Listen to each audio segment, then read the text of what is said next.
Welcome, tea friends. This is Elsa with nannuoshan, and today we're going to do a little tutorial on how to make a bowl of matcha. So before we get started today, I do want to say that there are a lot of different ways to make a very satisfying cup of matcha. On one side, you can just scoop a few spoonfuls of matcha powder into a bottle, shake it up, and you're good to go. I've also, when I didn't have my matcha whisk with me, or really the ideal bowl, totally okay. You can just use a spoon and slowly blend some matcha in with water, make a thick paste, slowly dilute it until you have a bowl of matcha. And then on the other opposite side of that, we have the Japanese tea ceremony known as the chano, which is a highly choreographed and ritualized, extremely elegant, extremely beautiful tea ceremony. And today what we're going to do falls a little bit between those two opposite ends of the spectrum. This is if you're at home, you want to make your own cup of matcha, you have a few of the necessary ingredients. So the first thing that you need is, of course, your matcha whisk. This is known as the chasen. Then you will need a bowl with actually a slightly wider bottom, so that then as you're whisking back and forth, you don't risk damaging the bristles of your whisk. So this looks a little bit something like this. It's known as our chawan. Then something else which you can have, absolutely not mandatory, but which can be helpful. This is the chashaku, and it's the little scoop with which we will spoon out the matcha. And then, of course, the most important ingredient of all is our matcha.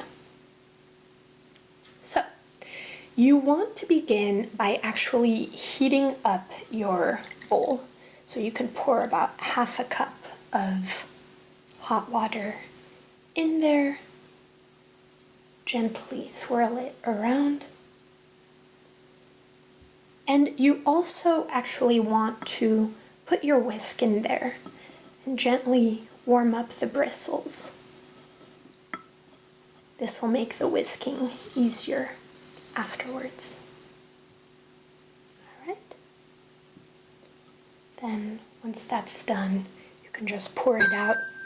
I have a bowl here. I'm not just spilling it on my table. Okay, then with a little cloth that you have on hand, you do want to warm up or dry your bowl. Okay. And then you are ready for the matcha. So if the matcha that you have at home happens to be a little bit clumpy, you can just gently strain it through a fine mesh strainer, and that'll do the trick. Now, today we're going to use 2 scoops of matcha. So 1, 2. But really, you should make the bowl of matcha that will satisfy you depending on what you're doing that day, maybe the level of energy and focus that you're looking for, the amount of matcha that you have at home. You can go 1 scoop, 2 scoops, 3 scoops to your heart's content. And then what we will do is pour, you can pour about 1/3 cup of water, about 80 milliliters, and the water should be at 80 degrees Celsius. So you can kind of go in a circle around it. Make sure to get all the matcha. And then gently but firmly holding on to your bowl, you will then start whisking back and forth. I always start by getting whatever little matcha bits are off to the side. And then you really want to go in a sort of M or W shape as fast as you possibly can.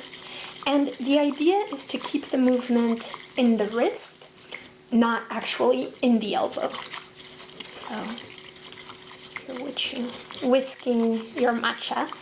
And the more you whisk, the more you'll see this beautiful little foam start to come together. Now, some people love a perfect foam, a perfect consistent foam. Some schools of thought aren't so demanding on a thick foam. It's up to you, whatever you enjoy the most. And then when you start to feel good about your foam's consistency, you feel that you've gotten all of the bigger bubbles, you can kind of slow down. And now make sure also when you're whisking not to actually push the bristles of your whisk against the sides of the bowl. The whisk is made of bamboo, and so it is delicate. You want to be careful not to damage it. And then once you're done, you can do a gentle circle around the bowl. Put the whisk in the center. Slowly pull out your whisk. And here you are with a bowl of matcha, perfect for sharing or for enjoying.